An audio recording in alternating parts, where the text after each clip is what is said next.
ماں کو جب نکاح کا علم ہوا تو پوری برادری کو بلوا لیا اور اس لڑکی کو دلہن بنا کر میرے کمرے میں بھیج دیا۔ میں نے زبان دی تھی کہ اسے ہاتھ نہیں لگاؤں گا، اسی لیے دل پر پتھر رکھے اپنی چارپائی پر لیٹ گیا۔ وہ نائٹی پہن کے سوئی تو اس کے بدن کو دیکھنے لگا۔ صبح جواب دے گیا تو اس کے بستر میں گھسا اور اس کی نائٹی کے اندر۔ میری والدہ بڑے غصے سے مجھے دیکھ رہی تھی۔ کہنے لگی، عرفان، ہم کو بتایا اس لڑکی کے ساتھ تمہارا کیا چکر ہے؟ اب میں کیا کہتا؟ اگر اماں کے سامنے جھوٹ بول بھی دیتا تو جو جرگے میں کہہ کر آیا تھا، ممکن نہیں تھا کہ یہ بات چھپتی، اور چھپ بھی نہیں سکتی تھی۔ میں نے کہا، اماں یہ تمہارا بہو ہے، ہم اس کے ساتھ شادی بنایا ہے۔ یہ سننا تھا کہ اماں نے تھپڑ میرے منہ پر مارا۔ کہنے لگی، خبیث کا بچہ، تم نے نکاح کر لیا، تمہارا ہمت کیسے ہوا؟ یہ دیکھ کر تو گلرخ بھی گھبرا گئی، مجھ سے پیچھے ہٹ گئی۔ اب میں اپنی ماں کو کیا کچھ بتاتا؟ اس کے آپریشن کے لیے پیسے جمع کرنے کے لیے میں نے اس لڑکی سے ایک معاہدے پر نکاح کیا تھا۔ میں یہ بات چھپانا ہی چاہتا تھا، لیکن اس لڑکی کے باپ نے یہاں پہنچ کر بہت بڑی غلطی کر دی۔ میری ماں کہنے لگی، تم نے تو ہمارے سر پر خاک ڈال کے رکھ دیا ہے۔ ارے ہم اپنی برادری کو کیا منہ دکھائے گا؟ لڑکے نے غیر برادری کی لڑکی سے شادی کر لیا اور اسے بکا کے لے آیا۔ عرفان، تم کمانے گیا تھا یا لڑکی پٹانے؟ کمبخت، یہ کیا کہہ دیا؟ میں چپ چاپ اپنی ماں کو کوسنا سن رہا تھا، تھپڑ کھا رہا تھا۔ جانتا تھا کہ جب تک میری ماں کا غصہ ٹھنڈا نہیں ہوگا وہ مجھے مارنے سے نہیں رکیں گی، اس لیے میں نے سر جھکا دیا۔ اماں کبھی میری کمر پر لات مارتی تو کبھی میرے منہ پر مار مار کر بری طرح سے تھک گئی، سانس پھول گئی تھی بری طرح سے۔ فوراً سے اماں کے لیے پانی لینے چلا گیا۔ میں نے اماں کا ہاتھ پکڑا، انہیں چارپائی پر بٹھانا چاہا تو انہوں نے میرا ہاتھ جھٹک دیا۔ کہنے لگی، چھوڑو میرا ہاتھ، آج کے بعد ہم تمہارا اماں نہیں ہیں، یاد رکھنا عرفان، تم کو اپنا دودھ نہیں بخشے گا۔ میں نے اپنی اماں کا ہاتھ پکڑا، زبردستی چارپائی پر بٹھا دیا اور خود زمین پر بیٹھ گیا۔ میں نے کہا، اماں سر پر جوتے مار لو، بس ہو گیا ہم سے غلطی، اب پیار میں پتہ تھوڑی چلتا ہے کب کیا ہو جاتا ہے۔ اس وقت اس لڑکی کے عشق کا پتہ ہی ہماری آنکھوں پہ بندھا ہوا تھا۔ اچھا آخری دفعہ معاف کر دیا، ماں آئندہ غلطی نہیں کروں گا۔ میری ماں کہنے لگی، تو یہ بتا اب ہم برادری کو کیا جواب دے گا؟ میں نے کہا، میں دیکھ کر تو آ رہا ہوں جرگے میں، اس لڑکی کا باپ آیا تھا اس کو لینے کے لیے، وہاں سب کو بتا کے آیا ہوں، نکاح کیا ہے، کوئی گناہ تو نہیں کیا جو ڈرتا تھا، برادری کو بھی کہہ دوں گا۔ اماں میری یہ بات سننی تھی کہ 2 تھپڑ میری کمر پہ رسید کی۔ کہنے لگی، کمبخت، تو نے سب کچھ کر لیا، جا کے جرگے میں بھی بتا کر آ گیا، میں تیرا کیا کروں؟ اس لڑکی کا باپ کتنا رو رہا ہوگا، کتنا پریشان ہوگا، تو نے اسے اپنی باتوں میں بہلایا پھسلایا ہوگا۔ پتہ ہے مجھے یہ لڑکی بڑے شریف خاندان کا لگتا ہے۔ اب میں اپنی ماں کو کیا بتاتا؟ یہ لڑکی کیا چیز ہے جو معصوم اور شریف نظر آتی ہے؟ ایسی ہے نہیں، اس کی ڈالی گئی مصیبت جو میں بھگت رہا ہوں۔ میں نے کہا، ایسی باتیں اب تجھے نہیں بتا سکتا نا، کیا ہے کہ آنکھوں میں شرم آتا ہے۔ میرا یہ کہنا تھا کہ ایک اور تھپڑا اماں نے مارا۔ کہنے لگی، یہاں پر جرگے کے سامنے اعلان کرتے ہوئے تجھے شرم نہیں آیا؟ اس لڑکی سے نکاح بناتے ہوئے تجھے شرم نہیں آیا؟ اماں کے سامنے تجھے شرم آ گیا؟ تم بہت جھوٹ بولتے ہیں ہمارے ساتھ۔ بہرحال اگلے روز گلرخ کو دلہن بنایا گیا۔ اماں نے ساری برادری کو بلایا اور بلا جھجک میرے نکاح کا بتا دیا۔ البتہ گلرخ بہت پریشان تھی کیونکہ بات کھل گئی تھی، باقی سب تو ٹھیک تھا، لیکن جب مجھے رات کو اپنے کمرے میں جانا پڑا میرا دل بڑی ہی زور زور سے دھڑک رہا تھا، کیونکہ گلرخ اپنی تمام توانائیوں کے ساتھ حسن کا پیکر بنی میرے کمرے میں بیٹھی تھی۔ ایسے حالات میں کمرے میں جانا خطرے سے خالی تو نہیں تھا، ظاہر ہے میں انسان تھا، فرشتہ تو نہیں تھا، اس لیے کمرہ کھولنے کے بعد میں نے اپنی نظر نہیں اٹھائی۔ کچھ سمجھ نہیں آیا تھا کیا کروں، بس ایک نظر میں نے اسے دیکھا، وہ کافی گھبرائی ہوئی بیٹھی تھی۔ ایک نظر اس کے چہرے کی طرف دیکھا اور دل میں حشر سا برپا ہونے لگا۔ جی چاہ رہا تھا اس کے سامنے بیٹھ کر سکون سے اسے دیکھوں۔ یہ دیکھ کر کہنے لگی، عرفان اب کو کیا ہو گیا ہے؟ میں نے کہا، کچھ نہیں ہوگا۔ اس بار میری آواز میں دم نہیں تھا۔ کہنے لگی، تم جانتے ہو نا ہمارے درمیان کیا ہوا ہے؟ میں نے کہا، ہاں ہم کو پتہ ہے، تم بے فکر رہو، ہم تم کو ہاتھ نہیں لگائے گا۔ میں یہ بات سن کر اس نے سکون کا سانس لیا۔ کہنے لگی، شکر ہے۔ پھر کہنے لگی، میں نے اس لڑکے سے بات کی، اب وہ ابھی تک مجھے لینے نہیں آ سکتا کیونکہ وہ بیرون ملک کسی کام کے لیے جا رہا ہے۔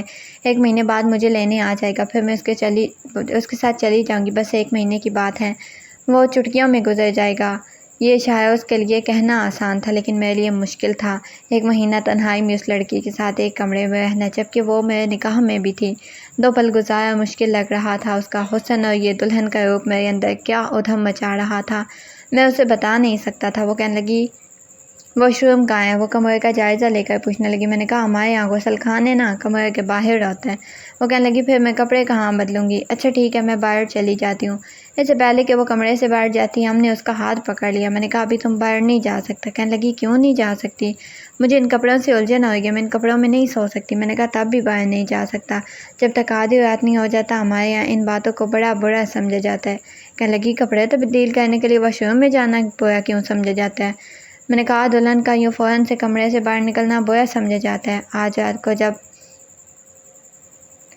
اماں سو نہ جائے تب تک ہم تمہیں باہر نہیں جانے دے گا۔ ہم تم کو نہیں سمجھا سکتا۔ دلہن باہر نہیں جاتی۔ کہنے لگی ان کپڑوں میں زیادہ دیر نہیں گزار سکتی، مجھے نیند نہیں آتی۔ میں نے کہا اچھا ٹھیک ہے ہم باہر کمرے سے جاتا ہے، کچھ دیر بعد تم اپنے کپڑے تبدیل کر لو۔ یہ کہہ کر میں باہر چلا گیا، جان بوجھ کے مٹکے کے پاس بیٹھا آہستہ آہستہ پانی پینے لگا۔ میں نے پانی کے 2 گلاس پی لیے۔ جب واپس اپنے کمرے میں آئے تو میرے ہوش اڑ کے رہ گئے۔ وہ اس وقت اپنے آرام دہ لباس میں تھی جو کہ کچھ نازیبا سا تھا۔ اسے دیکھتے میں نے فوراً سے کہا بس مجھے سونے دو۔ میں نے کہا باہر آؤ، گاؤں والی عورتیں تم سے ملنا چاہتی ہیں۔ کہنے لگی میں نے ٹھیکہ نہیں لے رکھا تمہارے گاؤں والی عورتوں کا، میں تمہاری سچ مچ کی بیوی تھوڑی ہوں۔ میں نے کہا جو بھی ہے فی الحال تم ہمارا بیوی ہو، جلدی باہر آؤ، 10 منٹ کے اندر اندر تیار ہو کے باہر آؤ۔ یہ کہہ کر میں باہر نکل گیا۔ باہر آیا تو اماں مجھے غصے سے دیکھ رہی تھی۔ کہنے لگی برادری کی عورتیں آئی ہیں تمہاری بیوی سے ملنے کے لیے، اسے باہر لے کر۔ میں نے کہا وہ تیار ہو رہا ہے۔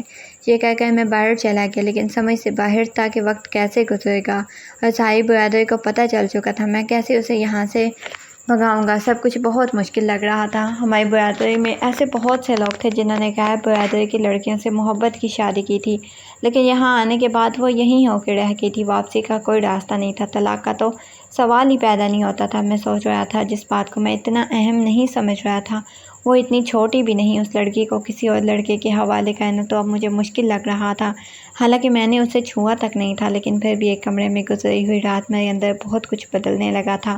رات کو جب میری آنکھ کھلی تو میری نظر اس کے چہرے پر جا کر ٹک گئی۔ پھر نیند نہیں آتی تھی۔ کبھی کبھی اپنی نظر بدلنے لگتا، لیکن دل اسے دیکھنے کی ضد کرتا۔ جب اسے دیکھتا تو دل میں عجیب و غریب خیالات تنگ کرنے لگتے۔ میرا ضمیر مجھے جھنجھوڑنے لگتا۔ عرفان پٹھان ہے، یہ کیا کر رہا ہے؟ وہ تمہاری بیوی ہے، تم اسے کسی غیر مرد کے حوالے کرے گا؟ تمہارا غیرت مر گیا ہے کیا؟ کبھی دل کہتا کہ وہ کمزور سی لڑکی تمہارا کچھ بگاڑ نہیں سکتا، نہ اس کا باپ اب اسے یہاں لینے آئے گا، وہ یہاں سے جا سکتا ہے۔ اگر تم اس کے ساتھ رشتہ بنا بھی لو تو وہ کیا کہہ لے گا؟ تمہارا حق ہے زبردستی بنا دو، وہ کیا کہے گا؟ 2-4 دن روئے گا پھر ٹھیک ہو جائے گا، لیکن پھر بھی مجھے اس کے پیسے یاد آنے لگ جاتے۔ پٹھان کی بھی کوئی زبان ہوتی ہے، ہم نے صرف معاہدے والی شادی کی ہے، سچ میں اس کا نکاح توڑی کیا ہے۔ اس کو اب اس کے محبوب کے حوالے کرے گا اور پیسے ملے گا، اماں کا آپریشن کروائے گا۔ میں اپنی زبان سے کیسے پھر سکتا ہوں؟ پٹھان مر جاتا ہے لیکن اپنی زبان سے نہیں پھرتا۔ لیکن میرا دل پھرنے لگا تھا، بار بار اسے دیکھنے کی ضد کرتا، اسے قریب جانے کو اکسانے لگتا۔ میں اس کی آنکھوں پر ہاتھ رکھ لیتا، کبھی کبھی منہ پر ہاتھ رکھ لیتا۔ نیند نہیں آتی تھی، بڑی مشکل سے تھوڑی دیر ہی سویا تھا۔ کلر کا لباس میرے چین چھڑانے کے لیے کافی تھا، جو اسے مکمل طور پر چھپانے کے لیے ناکافی تھا۔ دل میں عجیب و غریب سے جذبات میں چلنے لگے تھے۔ میں سوچنے پر مجبور ہو گیا، آخر لوگ کانٹریکٹ میرج کیسے کر لیتے ہیں؟ نکاح تو نکاح ہوتا ہے۔ جب دل کو یہ پتہ چلتا ہے کہ بیوی ہے تو کچھ جائز جذبات چین نہیں لینے دیتے، لیکن پٹھان کی ایک زبان ہوتا ہے۔ بے چینی میں مبتلا ہو چکا تھا، کبھی دل کو سمجھاتا تو کبھی دماغ کو اپنے بڑھتے ہوئے جذبات کو تھپک کر سلانے کی کوشش کرتا۔ جب آب و تاب سے جاگتے تھے، اسے دیکھتے تو گستاخی کے لیے اکسانے لگتے۔ میں پورا دن گلر کے کمرے میں نہیں گیا، بس یوں ہی وقت گزر گیا، لیکن رات کو کیا کرتا؟ وہ پھر اسی آرام دہ لباس میں تھی۔ آج جیسے ہی میرے صبر کا جواب چھوٹ گیا، میں نے کہا دیکھو بات سنو، تم ہمارے کمرے میں اس طرح کے کپڑے پہن کے نہیں سو سکتا، تمہیں یہ پہلے بھی سمجھا چکا ہوں۔ وہ کہنے لگی مجھ سے زیادہ بحث نہیں کرو، میں اس کے پاس آتا۔ میں نے کہا تمہیں سمجھ نہیں آتا، بس کل سے جب ہم کمرے میں آؤ تو تم پورے کپڑے پہن کر رکھنا۔ کہنے لگی مجھے نہیں پتہ، مجھے یہی پہننے کی عادت ہے، تمہیں کیا تکلیف ہے میرے کپڑوں سے؟ میں نے کہا کچھ ہوتا ہے مجھے تمہیں دیکھ کے، یوں نہیں دے سکتا۔ میں نظر چراتے ہوئے کہنے لگا۔ وہ کہنے لگی کیا ہوتا ہے؟ میں اس کے پاس آ کے کھڑا ہو جاتا، وہ مجھے ہی دیکھ رہی تھی۔ میں نے فون سے نظر بدلی، میں نے کہا وہ تمہیں نہیں بتا سکتا۔ لیکن کیوں نہیں بتا سکتا؟ میں نے کہا کچھ ہوتا ہے۔ وہ کہنے لگی مجھے کچھ بھی سمجھ نہیں آتی، تمہیں مسئلہ کیا ہے؟ شہر میں میری سہیلیاں ایسے کپڑے پہن کے سوتی ہیں، پٹھان ملازمین بھی ان کے گھر آتے ہیں اور وہ پورا دن رہتے ہیں، ان ملازمین کو تو کچھ نہیں ہوتا۔ یہ سن کر مجھے بڑا غصہ آیا، میں اس کا نوکر تھوڑی تھا۔ اس کا بازو پکڑ کر اس کے اپنے قریب کر لیا۔ میں نے کہا ہم تمہارا نوکر نہیں، تمہارے شوہر ہے۔ تمہارا بے شک کانٹریکٹ میرج ہوا لیکن میرج تو ہوا ہے نا، اس حساب سے ہم تمہارے شوہر ہے، اس لیے تمہیں یوں دیکھتا تو بہت کچھ کرنے کو جی چاہتا ہے۔ اگر کل کو تم نے پورا لباس نہیں پہنا تو ہم سے شکایت مت کرنا، ہمارا جو چاہے گا ہم کرے گا، تو کوئی صورت میں ہم برداشت نہیں کر سکے گا۔ اس کے چہرے کی رنگت تھوڑی سی اڑی تھی، میرا بازو چھوڑ کر گھبرا گئی۔ میں نے اس کا بازو چھوڑ دیا۔ کہنے لگی پٹھان کی بھی کوئی زبان ہوتی ہے؟ میں نے کہا ہم پٹھان ہے، فرشتہ تھوڑی ہے، ویسے بھی تم بہت خوبصورت ہو، اس پہ آہستہ لباس پہننا تو کچھ ہوگا نا، پھر ہم کوئی گارنٹی نہیں دے سکتا تمہیں چھوڑے گا یا نہیں، تم سے شادی پکا کرے گا۔ یہ بات سن کر وہ مجھے سے کئی قدم جا کر پیچھے ہوگی، اپنی چارپائی پر لیٹ گئی اور لحاف اٹھا کر خود پر اوڑھ دیا۔ میں نے کہا اگلے روز اس نے ورجینیا کے کپڑے پہننے شروع کر دیے تھے، ڈھیلے ڈھالے کڑھائی والے، انہیں پہن کر وہ بالکل پٹھان لگتی۔ چند دن بعد اماں نے اسے کھانے پر لگا دیا تھا، وہ بہت پریشان ہوئی، کہنے لگی مجھ سے یہ کام نہیں ہوتا۔ میری اماں کہنے لگی کہ کرنا تو پڑے گا، ہمارے گھر کی سب عورتیں کرتی ہیں۔ روتے دھوتے اس نے کھانا بنا لیا، لیکن رات کو مجھ سے کہنے لگی میں تمہاری بیوی نہیں ہوں، میں کیوں یہاں کے طور طریقے اپناؤں، میں کیوں کھانا بناؤں؟ پھر میں نے کہا مت بناؤ، اپنے محبوب کو بلاؤ آ کے تم کو لے جائے۔ میری بات سن کر کہنے لگی پھر اتنی جلدی نہیں آ سکتا۔ میں نے کہا نہیں آ سکتا تو پھر یہ کرنا پڑے گا نا، شاید اسے یہاں کے کام کرنے کی عادت نہیں تھی، نہ ہی یہاں کا کھانا پینا اسے راس آ رہا تھا۔ لیکن جب اس کی یہ حالت دیکھی تو دیکھتی رہ گئی۔ موتی ایک دن اسے الٹیاں شروع ہو گئی۔ اماں نے موتی چور کے لڈو منگوائے، جیسے ہی گھر میں آئے تو میرے منہ میں لڈو پھینک دیے۔ میں نے کہا یہ کس لیے؟ کہنے لگی شادی میری چھوٹی بہن کا چچا تمہارے گھر رشتہ ہوا تھا، کہنے لگی وہ بھی مانگ لے گا تمہارے باپ بننے کی خوشی میں۔ یہ سن کر وہ لڈو میرے منہ سے باہر آنے کو تھا، میں تو آنکھیں پھاڑے حیرت سے اپنی ماں کو دیکھنے لگا۔ دوسری نظر میں نے چارپائی پر بیٹھی گل رخ کی طرف ڈالی۔ اماں کہنے لگی اللہ کا شکر ہے، اللہ نے میری دعا سن لی، بیٹا ہوا تو ہم اس کا نام شبیر جان رکھے گا، لڑکی ہوا تو اس کا نام نور گل رکھے گا۔ یہ سن کر گھوڑے مجھ پر تیز ہو گئی تھی، جیسے میں نے اس کے ساتھ کچھ کر دیا ہو۔ میں نے آمنہ کو کوئی جواب نہیں دیا، اپنے کمرے میں چلا گیا۔ تھوڑی دیر بعد گل رخ کمرے میں آ گئی۔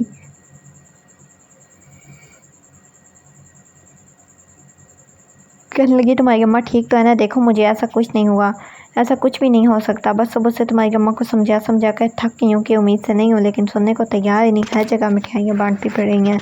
ہاں تو 1 مہینہ ہو گیا نا، وہ لڑکا تمہیں لے کے کیوں نہیں جاتا؟ دیکھو میں صبر جواب دے گیا، اگر وہ کچھ دن میں تم کو لینے نہیں آئے تو پھر ہم ایک آدھی بات سن کر کہنے لگی کیا کر کے؟ میں نے کہا تم کو سمجھ نہیں آتا؟ کہنے لگی کیا سمجھانا چاہتی ہو؟ اس لیے تمہاری اماں جی مجھے سمجھ نہیں آتی، ایک تم آدھی باتیں کر کے آدھی منہ میں دبا دیتی ہو۔ کہنے لگی پتہ نہیں وہ کیوں نہیں آ رہا، اس کا نمبر بھی بند جا رہا ہے، اب تم بتاؤ میں کیا کروں؟ میں نے کہا ہم کیا کرے گا، ہم تو خود مصیبت سے بچ گیا ہے، سوچا ہے اماں کا آپریشن کروائے گا، ہم تو چاہتے ہیں، لیکن دیکھو ہم زیادہ انتظار نہیں کرتے، اپنی اماں کا آپریشن کروانا ہے۔ وہ کہنے لگی ٹھیک ہے تم اپنی اماں کا آپریشن کروا لو، لیکن یہ بات جب میں نے اپنی اماں سے کہی تو انہوں نے صاف انکار کر دیا۔ کہنے لگی جب تک پوتے کی شکل نہیں دیکھوں گی آپریشن نہیں کرواؤں گی۔ میں نے کہا اماں یہ کون سا طریقہ ہے، کیا بتاتی، ہم آپریشن سے مر جاتے تو پوتے کو دیکھ بھی نہیں پائے گا، بس صرف فن آپریشن نہیں کروائے گا۔ میں نے کہا ڈاکٹر صاحب نے کہا ہے جتنا جلدی ہو سکے آپریشن کا پیسے جمع کرواؤ، وہ آپریشن کروانا ہے۔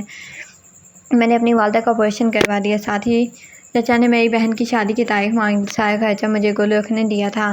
میں نے کہا اتنا زیادہ احسان نہیں کرو، ہم تمہارا احسان کیسے چکائے گا؟ کہنے لگی ورجینیا سے مجھے کافی لگاؤ تھا، اس کی شادی کے پیسے میں تم سے واپس نہیں مانگوں گی، اور پھر تم نے اپنے گھر میں بھی تو مجھے اتنا رکھا، اتنا تو حق بنتا تھا نا۔ وہ رخصت ہوتے ہی میری والدہ گل رخ کو سنبھالنے لگی، میری اماں سے باتیں کرتی رہتی، ہنستی رہتی، میرا دل ہی نہیں چاہتا تھا وہ کبھی واپس جائے، حالانکہ میں ایسا تو رہنا نہیں چاہتی تھی، لیکن پھر بھی اپنے آپ کو بدل چکی تھی۔ 1 سے 2 ماہ، 2 سے 3 ماہ گزر گئے، لیکن اس لڑکے کا کچھ پتہ نہیں تھا۔ میں بار بار اپنے صبر کا امتحان دیتے دیتے تھک چکا تھا۔ ایک رات سونے کے لیے کمرے میں آئی تو وہ بے حد پریشان تھی۔ میں نے کہا اب تم کو کیا ہوا ہے؟ پھر یہ کہنے پر وہ آنسو بہانے لگی، کہنے لگی تم پتہ ہے کچھ، اس لڑکے نے فون بند کر دیا، کافی دن سے اس کا فون بند جا ہے، وہ مجھ سے بات ہی نہیں کر رہا۔ یہ سن کر میں نے دل میں شکر ادا کیا۔ میں نے کہا کیوں نہیں بات کر؟ کہنے لگی مجھے دیکھو میں اس کے بغیر جی نہیں فاطمہ میں نے اتنا بڑا رسک لیا، تم کہیں بھی اسے ڈھونڈ کر لاؤ۔ انجان میری دوست نے فون کیا تھا، کہہ رہی تھی اس لڑکے کو اس نے کراچی میں دیکھا، ایسا کرے تو مجھے کراچی لے جاؤ۔ یہ بات سن کر میں سوچ میں پڑ گیا کیا کروں، کیونکہ ہمارے یہاں لڑکیاں آتی جاتی نہیں تھی، لیکن واپس تو نہیں بھیجتے تھے۔ میری نوکری کراچی میں تھی، اس لیے میں بیوی کو ساتھ لے کے جانا چاہتا ہوں۔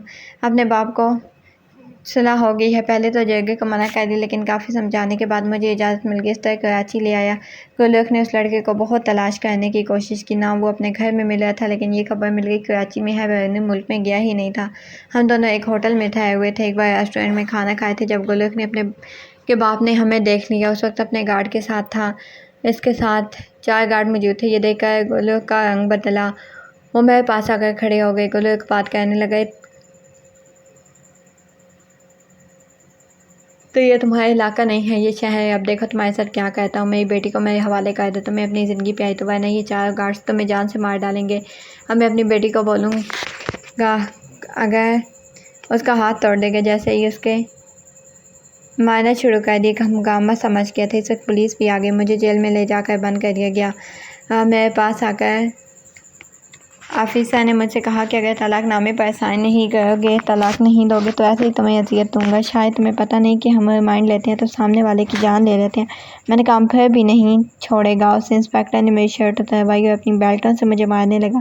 میں نے جیل کے راڈیں پکڑ لی، اس کی بیلٹ کھانے لگا۔ مجھے یہ درد نہیں ہو رہا تھا، تکلیف تو ہوئی تھی، لیکن وعدہ خلافی نہیں کر سکتا تھا۔ بار بار آفیسر تھک کر ہانکنے لگا، مجھ سے کہنے لگا تم جیسا ضدی انسان میں نے نہیں دیکھا، سائن کرتے ہو یا نہیں؟ میں نے کہا نہیں کرتا، میں تو جان سے مار ڈالوں گا۔ ہم تب بھی سائن نہیں کریں گے جب تک گلرخ ہم سے خود طلاق نہ مانگے۔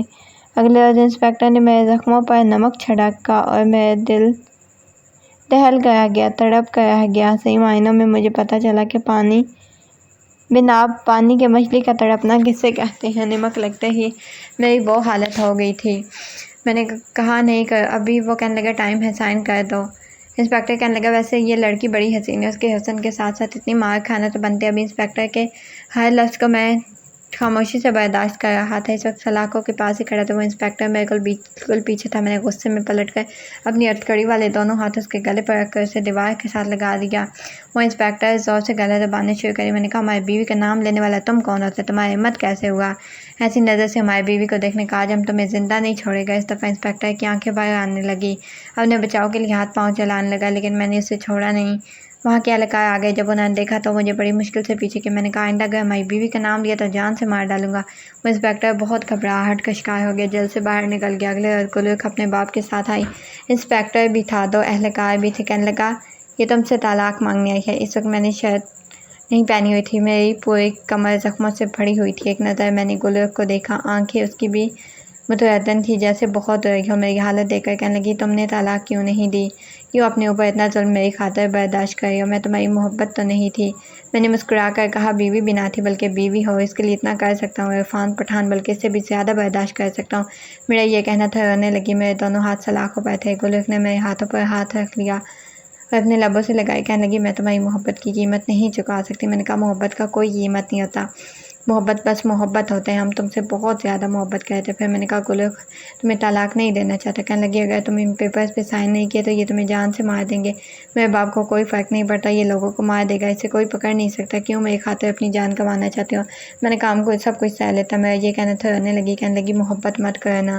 پھر اس نے اپنے ساتھ کھڑے انسپکٹر کی بیلٹ سے لگی پسٹل نکالی، اسی انسپکٹر کے سر پر تان لی۔ حیران ہو گئے، کہنے لگے اسے چھوڑ دو ورنہ میں گولی چلا دوں گی، تمہیں جان سے مار دوں گی۔ انسپکٹر بری طرح سے گھبرا گیا، اپنے اہلکار سے کہا جیل کا دروازہ کھول دے۔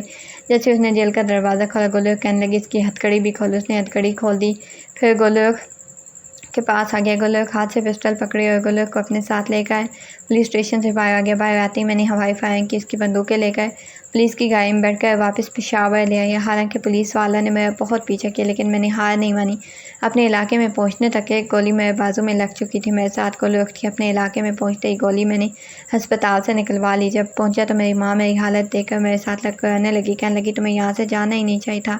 بہرحال جب میں کمرے میں آئی تو گلرخ میرے پاس آ گئی، میری حالت دیکھ کر رونے لگی۔ میں نے کہا ہم مرد تھوڑی ہی کیا ہے۔ اس نے میرے منہ پر ہاتھ رکھ دیا، کہنے لگی تمہارے دشمن مرے، خدا نہ کرے تمہیں کچھ ہو۔ یہ کہہ کر وہ میرے سینے سے لگے، کہنے لگی مجھے نہیں پتا تھا پٹھان کسی سے محبت کرے تو اتنی شدت سے کہتے۔ میں نے کہا آج پتہ چل گیا نا؟ کہنے لگی ہاں۔ میں نے کہا پھر کیا ارادہ؟ کہنے لگی تمہارے ساتھ نبھانے کا ارادہ۔ میں نے کہا پھر آج رات وہ لباس پہننا جو تم کو پہننے کی عادت ہے، ہم بتائے گا تمہیں اس لباس میں دیکھ کر ہمارا دل کیا چاہتا تھا تمہیں۔ میں نے بات ادھوری چھوڑ دی۔ وہ کہنے لگی پہلے اپنے زخم تو ٹھیک ہونے دو۔ میں اس کی بات سن کر مسکرا دیا۔